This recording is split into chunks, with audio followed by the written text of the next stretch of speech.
किसानों की बात मानी गई तो ठीक है, नहीं आप लोग जहर भर देंगे? जहर क्यों भरेंगे?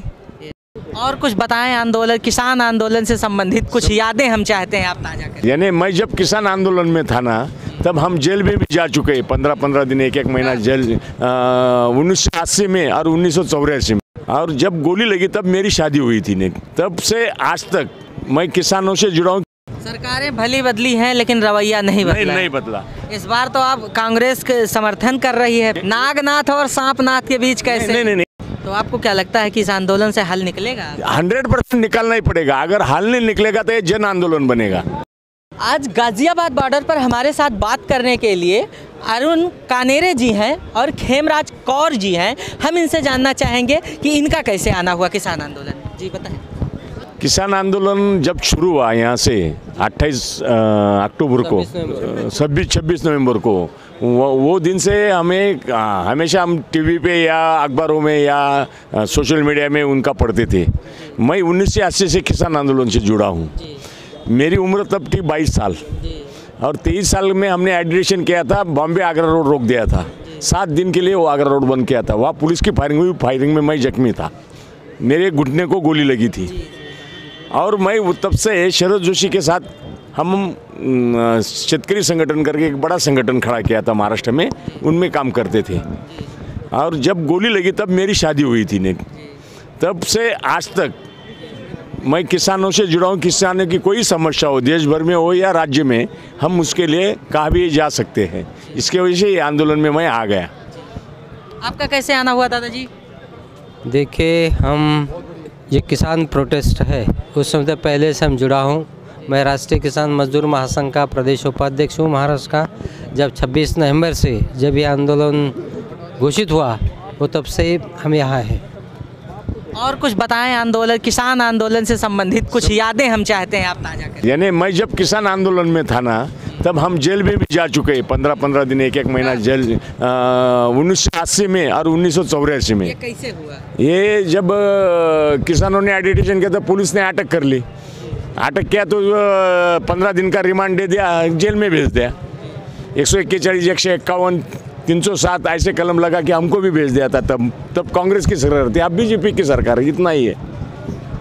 सरकारें भली बदली हैं लेकिन रवैया नहीं बदला। नहीं बदला। इस बार तो आप कांग्रेस के समर्थन कर रही है, फिर कैसे कहना? नहीं। नागनाथ और सांपनाथ के बीच कैसे? नहीं। एक सुनो, अगर किसी के छाती पे बड़ा चोर बैठा हो तो छोटी चोर की मदद लेनी पड़ती है।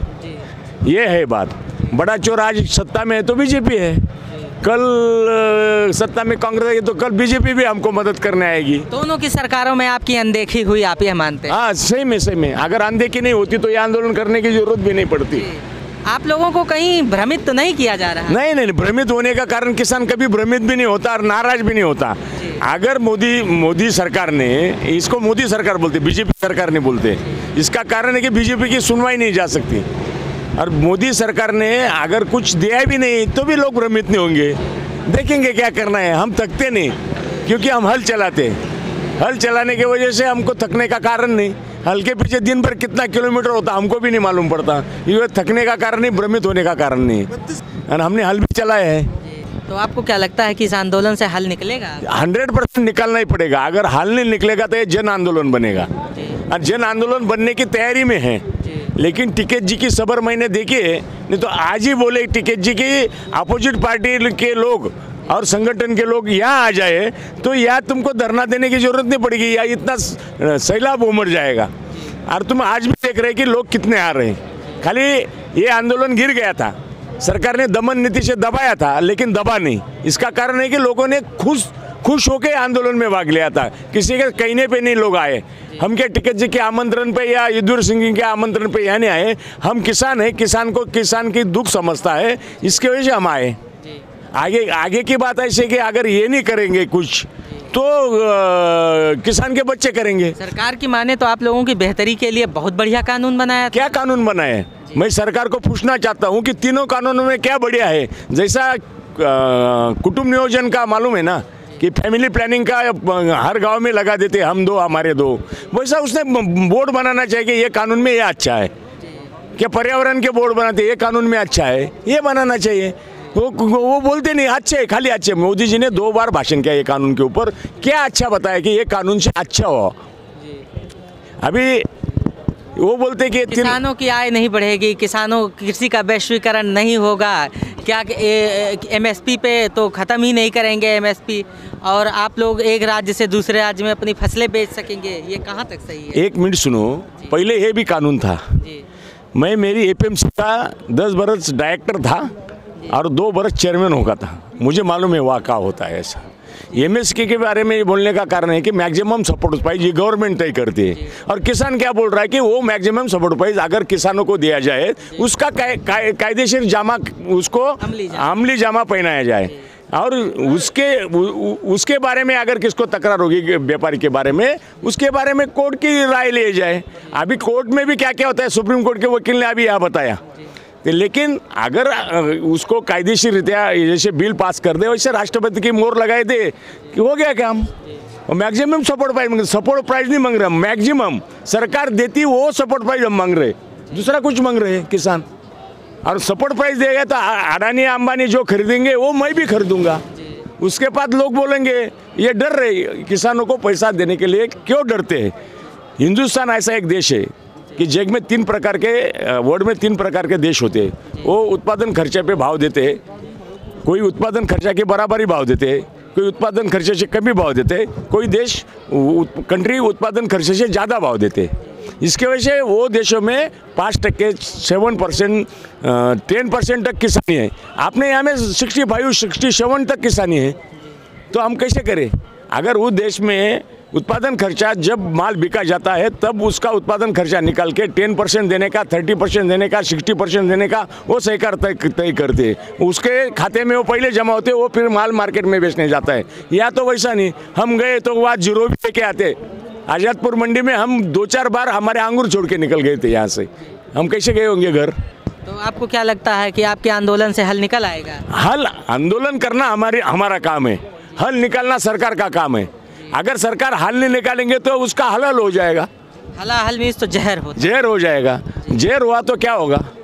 आप क्या कहना चाहेंगे? आंदोलन अगर किसानों की बात मानी गई तो ठीक है, नहीं आप लोग जहर भर देंगे? जहर क्यों भरेंगे? अभी जैसा कि दादाजी ने कहा कि जहर हो जाएगा, हल हो जाएगा। कोई भी बात अगर ज़्यादा दिन सड़ी रही तो उसका क्या होता है? क्या होता है उसमें? बैक्टीरिया पैदा हो जाता है और जहर हो जाता है। क्या आप लोग मानेंगे या फिर ऐसे बैक्टीरिया होगी? नहीं, किसान जो प्रोडक्शन करता है, अगर उसकी प्रोडक्शन का 100 रुपये है तो उसे 30 रुपये में बेचना पड़ता है, तो क्या होगा?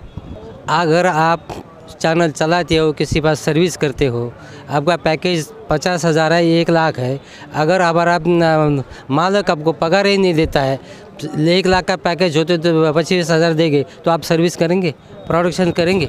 अगर प्रोडक्शन नहीं बचा तो हिंदुस्तान चलेगा? क्या खाएगा? मोदी क्या खाता है? जो किसानों ने पैदा हुआ, चाहे काजू है, बादाम है, कोई भी, वही उसे क्या खाता है ना। फिर ऐसे कैसे होता है? देखो आप 1990 में भारत WTO का सदस्य बना।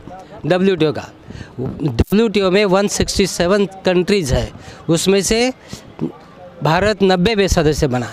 उस वक्त WTO ने भारत सभी सदस्य देशों से इंफॉर्मेशन मांगी कि जी उनके देश में किसान जब 100 रुपये एक्सपेंस करता है, इन्वेस्टमेंट करता है, तो उसे कितना नफ़ा मिलता है।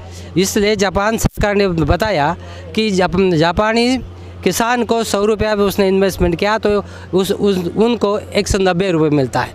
यूरोप के जो कंट्री है, यूरोप कंट्री ने बताया है कि उनके 100 रुपये इन्वेस्टमेंट किया तो 165 रुपये मिलता है। और अमेरिका ने इन्फॉर्मेशन दी कि उनसे 135 मिलता है, 135 रुपये मिलता है।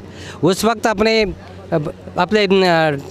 कॉमर्स मिनिस्टर प्रणब मुखर्जी थे, उन्होंने पार्लियामेंट चर्चा करते हुए कहा भारत का किसान अगर 100 रुपये इन्वेस्टमेंट करता है तो उससे केवल 28 रुपये मिलता है, 128 नहीं, -72% मिलता है। कैसे जीना जिएगा? क्या कहें? ये तो बराबर बोल रहे। ये बात है कि प्रदेश में जो सब्सिडीज है किस यानी खेती के ऊपर, इसने जो बताया जापान का बताया, अमेरिका बताया और यूके देशों का बताया, ये तो सही बात है। ये तो पार्लियामेंट में कही जा रही है या कई सोशल मीडिया में पे आ रही है, वो रिकॉर्ड है। अभी ऐसी बात करें तो किसानों को क्या देते हैं गवर्नमेंट? कुछ देती नहीं, हमारे पास से लेते हैं, देते कुछ नहीं। तुमने देखा होगा कि कोरोना के टाइम में सब जगह क्या हो गया था, सब इंडस्ट्री बंद पड़ गई थी, एक ही इंडस्ट्री चालू थी। वहाँ कोरोना नहीं हो सकता था उस लेबर को, उस किसान को, हाँ कैसे चलाए होंगे उसने इंडस्ट्री? और वो देख के ये अदानी अंबानी ने देखा कि अभी ये अच्छा कमाने का जरिया है, इसके वजह से ये कायदे का काले कानून कर ले। और कोरोना इसके वजह से तैयार करा गया कि हमारे ऊपर काले कानून बिठाया जाए, इसके वजह से कोरोना में ये बिल पास कर लिया मोदी जी ने। अगर उसको करना होता तो सब संगठनों की राय लेते हैं, जिसको जिसको लगता है उसको वो पेपर में एडवर्टाइज करते या टीवी पे एडवर्टाइज करते और उसके ऊपर उसका मत मंगाते करते लोग। नहीं तो मैं मोदी जी को या सब सरकार वाले को या सबको आमंत्रित करता हूँ, खुली बहस हो जाए, यहाँ गाजीपुर बॉर्डर पर हो जाए, शंगू बॉर्डर पर हो जाए, वो बोले तो संसद में हमको बिठाया जाए, वहाँ बोलेंगे। अगर किसी को कृषि को अधिकार कितना है मालूम है आपको? कृषि मंत्रालय को कुछ निर्णय लेना होता तो 6-7 मिनिस्ट्री की राय लेनी पड़ती। वाणिज्य मंत्रालय, परराष्ट्र मंत्रालय, रेल मंत्रालय, अन्न पुरवठा मंत्रालय, बीज मंत्रालय, अर्थ मंत्रालय, प्राइम मिनिस्टर मंत्रालय, इनका लेके फिर कृषि मंत्री बोलता है कि मैं ये निर्णय लूँ क्या नहीं, वो करता है। कृषि मंत्री को तो स्वायत्ता ही नहीं है, वो क्या बोलेगा? और इसके बोलने से हमारे पहले भाई ने बताया ना, 10 मिनट का काम है, खाली मोदी जी बैठ जाए हमारे लोगों के साथ, 1 मिनट में हल सुलझा जाएगा। ठीक, आपने अपनी बात रखी, आपका बहुत बहुत धन्यवाद। ठीक है भैया, धन्यवाद आप। Okay, welcome sir. हमारे साथ महाराष्ट्र से आए 2 किसान थे, अरुण कनेरे जी और खेमराज कौर जी। ये खुली बहस के लिए तैयार हैं, लेकिन किसी भी सूरत में किसान बिल मानने को तैयार नहीं है।